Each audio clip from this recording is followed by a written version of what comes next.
Webflow julkaisi hiljattain komponenttislotit, joka on ihan sairaansiisti uusi ominaisuus, joka on nopeuttanut paljon saittien rakentamista, mutta myös helpottaa ihan huomattavasti verkkosivujen ylläpitoa ihan jopa sieltä asiakkaan toimesta.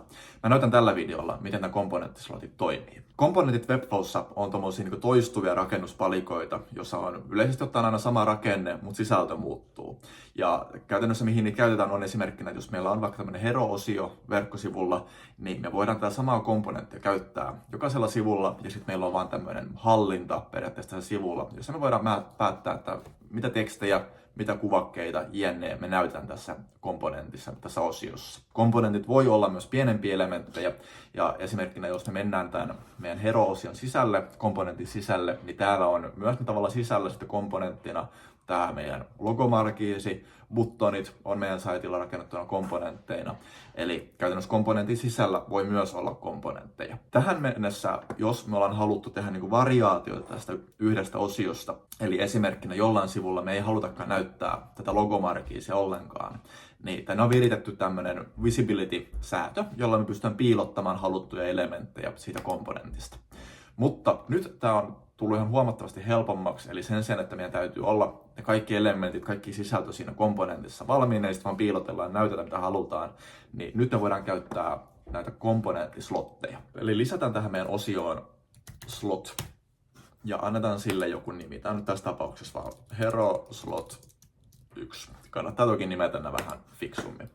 Ja lisätään sinne myös toinen slotti, hero slot 2. Sitten voidaan poistaa tästä komponentista nyt vakioelementteinä tämä markiisi ja tämä buttoni. Ja me nähdään, että nyt meillä on täällä komponentin alla, meillä on 2 slottia.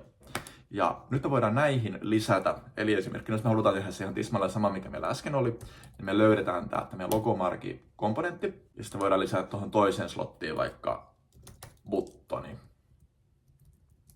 Mutta entä jos me ei halutakaan näitä elementtejä? No me voidaan korvata nämä ihan millä tahansa me halutaan, eli jos me otetaan tosta, otan tämä buttoni pois, otetaan myös tämä markiisi pois, ja pistetäänkin sinne vaikka, jos me halutaan uutiskirjan tilaus. Eli haetaan täältä komponenteista meidän newsletter form, ja me laitetaan se siihen slottiin. Ja me huomataan saman tien, että sehän ei näytä ihan erityisen hyvältä. Ja se johtuu ihan puhtaasti siitä, että meillä ei tällä hetkellä ole tavallaan mitään klassia, mitään CSS, mikä määrittää tämän elementin leveyden.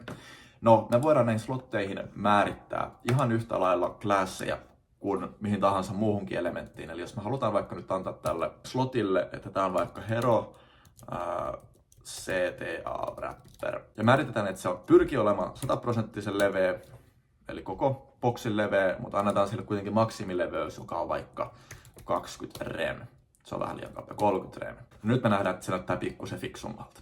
Me käytetään Kuosilla asiakasprojekteissa ihan mahdollisimman paljon komponentteja näiden saittien rakennukseen. Eli käytännössä ihan sieltä lähtien, kun me tehdään sen saitin designia, me otetaan huomioon se, että miten me pystytään tekemään mahdollisimman paljon semmoisia uudelleen käytettäviä elementtejä. Se ei pelkästään nopeuta sitä saitin rakennusta, joka on meille parempi ja asiakkaalle parempi, mutta kun siellä on niitä komponentteja, joita se asiakas pystyy itse tuomaan siihen projektiin, on se sitten kokonaisia osioita, tai sitten tavallaan tommosia yksittäisiä elementtejä, kuten tuo uutiskirjan tilaus tai painike, niin näiden komponenttien hyödyntäminen mahdollistaa sen, että asiakas pystyy itse todella iisisti rakentamaan uusia sivuja, rakentamaan uusia osioita sivuille ja myös sitten päivittämään sen sisältö. Jos tästä tai jostain ihan muusta herää jotain kysyttävää, niin pistä kommenttia tai pistä mulle DM, mä pyrin aina vastaamaan kaikkiin kommentteihin videolla.